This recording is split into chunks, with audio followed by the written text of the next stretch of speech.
Hi everyone, it's Katie from Chords Records. Joni's Jazz, the new box set from Joni Mitchell. I am so excited. I have all the Joni Mitchell archive series, JMA, in my collection. I've been collecting them from day one, and finally she has put out this absolutely exquisite, beautiful 8 LP box set, Joni's Jazz. So what is it? It comes in 4 CDs or 8 vinyl albums, and it really covers everything she considers a nod to the hat to jazz, or her jazz interpretations of anything she's ever done across her entire career. And in one of the liner notes of her previous archive albums, she actually said, in an interview, they put an interview in the liner notes and they asked her, what's your favourite of all the archive series? And she said, it's still to come. It's Joni's Jazz, and it's where her heart is. And if you're a Joni lover, you know that's kind of where her heart is. So I want to talk a little bit about this album and kind of what to expect from Joni's Jazz, the box set, if you're not familiar with it. So Joni Mitchell, obviously famous folk singer, indie folk, indie rock, indie jazz singer over the last, forever, 50, 60 years. She started in the 60s, and in fact, the very first song, or not the first song, but the earliest song represented on this Joni's Jazz compilation is Marcy's Song, and that was from Songs of the Seagull from 1968. And it goes all the way through to 2022, her return to live music at Newport Folk Festival, and she sings Summertime. And it kind of spans her career. And the beautiful thing about this box set, so let me talk about it first. So it's a part of the JMA, the Joni Mitchell Archive series. A beautiful portrait of her there, taken by her assistant Marcy. And that's Wayne Shorter and Herbie Hancock on the cover. Beautiful. 8 LPs, as I said, and they're all, and let me just show you kind of their style. So they're all very similar, but each one has a different painting by Joni Mitchell, and they're all this kind of beautiful impressionistic abstract style on every cover. And they're not all square, they're rectangle, they're all sorts of shapes. Let me just show you. And the back is kind of a purpley gold, it's probably purple color. They're all the same. And then each album comes in a polyline sleeve, and the label reflects the color of the back of the album. So let me just talk about the design first. So I got an early, I think if you buy early on sort of day one, or first couple of weeks, you get a print, and I've got them all from the Joni Mitchell Archive series. So it's a print of one of her paintings. So this set came with one of those prints. And so, as I said, each album, they all come with different paintings. Let me just find one that's a different format so you can see. So that one, for example, different format. So kind of that's it. It's kind of flimsy cardboard, but it doesn't really matter because it fits in the packaging, but it's kind of fairly thin card. But what's important is it's in polyline sleeves. Right, and what comes with it is a booklet. And the interesting thing about this booklet, which I absolutely love, there's the booklet, is it starts with a kind of an editorial or a kind of a comment by Herbie Hancock. And there's a beautiful interview with Wayne Shorter, which is really important. This whole box set is almost like a homage or a tribute to her beloved Wayne Shorter. She adored this man. He was obviously a tenor sax player, started in early jazz. We all know him. Miles Davis, of course. He was in the Miles Davis Quintet, really famous. He was in Art Blakey's Jazz Messengers. He then moved into the incredible era of fusion in the late 60s, early 70s, and developed and was one of the founding members of Weather Report. Extraordinary human. And what's really important about Wayne Shorter to Joni Mitchell is that he studied fine art before he got into music. That was his love. And of course, Joni Mitchell being a painter first and a musician second, in her own words, they formed this common artistic sensibility bond. And you can tell they really, really loved each other from a deep artistic point of view. So the booklet features this fantastic interview with Wayne Shorter, and just wonderful to see a few bits and pieces of photographs. And it even has a beautiful little postcard in here. I don't know if I can get that in the camera. This little card, it's just a kind of this beautiful little piece that was within the box set from Joni Mitchell and the whole box set is dedicated to Wayne Shorter. And it says, Wayne Shorter was my favourite collaborator. I would have liked to hear him on everything, but his contracts limited the number of tracks he could play on. Wayne played more than notes. He listened to the words and played off them. Listen to Yvette in English, her high heels clicking. Listen to A Bird That Whistles. I mixed him in with real bird songs. Hear him laugh at the end. It was a joy to play with him. He will be missed, but he will remain alive for me in the music. This album is dedicated to his memory. And there he is with a t-shirt on it. Can you see the t-shirt?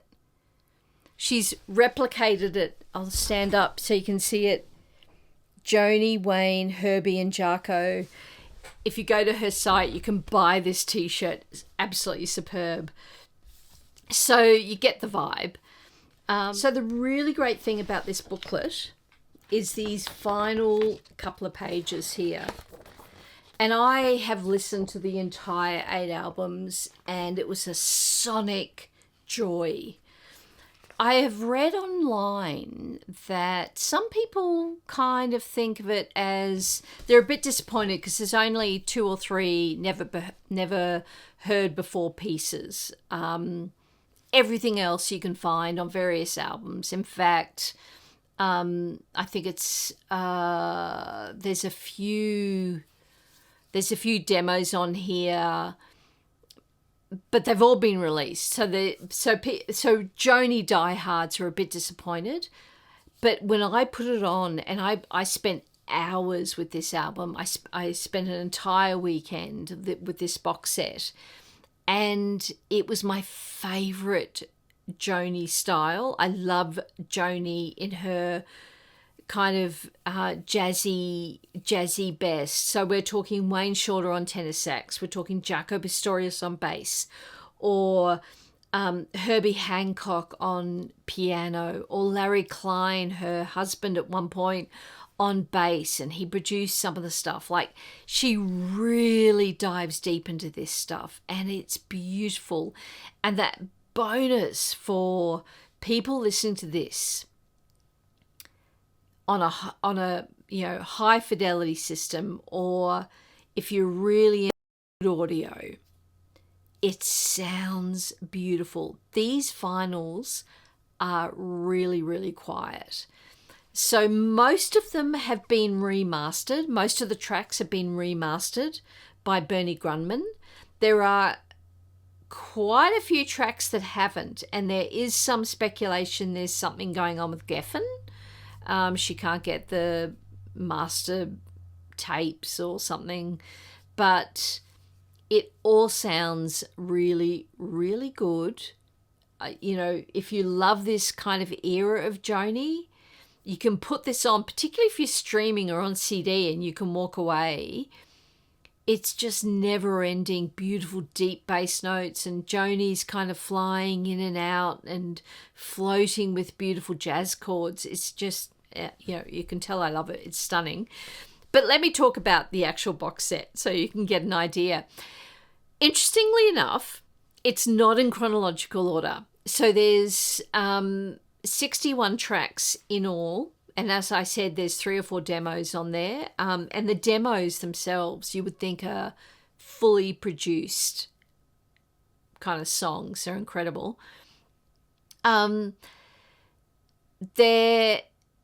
all executive produced or produced for this box set by Joni. So her fingerprints are all over this. She has meticulously gone through this. We will never know why she has chosen the order of these albums. They flitter, they zigzag in and out of different chronological eras of hers. So you kind of never quite get a handle on why she's done what she's done, but you do get a sense, and that's why these last 2 pages of the book are really, really important. And I'll give you a really quick indication. So this page, this second to last page, is the full look and listing of every track. But next to every track, she has these tiny little numbers, 1, 2, 3, 4, or A, B, C, D. And then on this page, you match it up and you go, oh, this track is off this album, this track is off this release. And so you slowly get a sense of what she's doing. So to give you an example, and I think this is absolutely genius, track 1, album 1 is Blue. So she knows what she's doing. She starts with her most iconic song of one of her greatest albums. She absolutely brilliant. Hits the ground running. Track 1, album 1, Blue. The very final track on side 16, so the B side of the 8th LP, is If, off her absolute masterpiece Shine, which is one of my favourite albums. If is based on the Rudyard Kipling poem. It's kind of a kind of interpretation of that. And she has said recently, in the last 3 or 4 years, when she was asked on stage at, I think it was the Hollywood Bowl, like 2 years ago, when she performed, what was her favourite song or that she'd ever written, or her favourite song to sing. And she said If. So when you think about that kind of bracketed kind of catalogue of her work, starting with Blue, which I don't think is jazz, but I think she's done it as a nod to, okay, I'll give you this, and then we go into the full jazz. And then it ends with If. This beautiful commentary on humanity, really. And as I said, inspired by Rudyard Kipling, and she has said it's her favourite song. So I think that's beautiful that she's kind of bracketed the whole piece by that. She's got all sorts of wonderful kind of thematic moments through the 8 albums, and there has been some commentary online that, oh, this album might be the love album, or this album's the jazzy album, or this album's the Jarko album. But it's kind of hard to piece together. It's a bit of, sort of, I think, people projecting on what she was thinking. But what you can tell is that she hits her stride. She goes album 1, album 2, album 3, album 4, and then you get to album 5. And side 2, the entire side, is the absolute masterpiece of Paprika Plains off Don Juan's Reckless Daughter. And of course that song goes on. It takes up the entire side. And the only people on that song, if you're familiar with it, are Joni, Jarko Pastorius, Wayne Shorter. It's minimalistic, but then she turns it into this orchestral piece. There is a kind of a string section that comes into it. It goes for like 10 or 15 minutes. Absolutely stunning. And I feel like it's a kind of a halfway point, or this moment within the Joni Jazz compilation. She has a couple of live tracks that she's chosen to put on here, and they're from her live album Shadows and Light, and Hijira, and Goodbye Pork Pie Hat. Both with Jarko, and they're very bass forward. You can hear Jarko just kind of leaning forward. Absolutely stunning and pure jazz, like just gorgeous. One piece on here, which would come at side 9, track 5, the final track on side 1 of the 5th album, is a song called Smokin'. And if you're a real Joni lover, it's a treat to have that, because it was unexpected and hasn't really been featured on many other things. So everyone was quite excited about that. I mean, I won't go too much into track by track listings, but you can trust me when I say, when you listen to this album, it's nothing but Joni jazz. There's no other way to say it. It's Joni. It's not folk Joni at all. It's not Court and Spark. It's fully Mingus. It's fully, it's just fully Joni jazz. The album that features the most tracks is Turbulent Indigo, which she really kind of leaned into the albums that had Wayne Shorter on it, and he ended up featuring on like 10 albums, I think. And Turbulent Indigo, like it's just so heavy with Wayne Shorter tenor sax. Such a stunning album, underrated, 1994. So that's got, I think there's like 7 songs from that on it. So there you have it. I hope you've enjoyed that video. I would highly recommend Joni Jazz as an album, as a box set. You'll not be if you're a Joni Mitchell fan, you will not be disappointed. If you're a Joni Jazz fan, you must get it. As I said, I've got all the Joni Mitchell archive material, and I couldn't not get this, and I'll get them all. We're lucky to be living in the time of Joni Mitchell, to be honest. Absolute genius. I hope you've enjoyed this video, and I'll see you in the next one. Bye.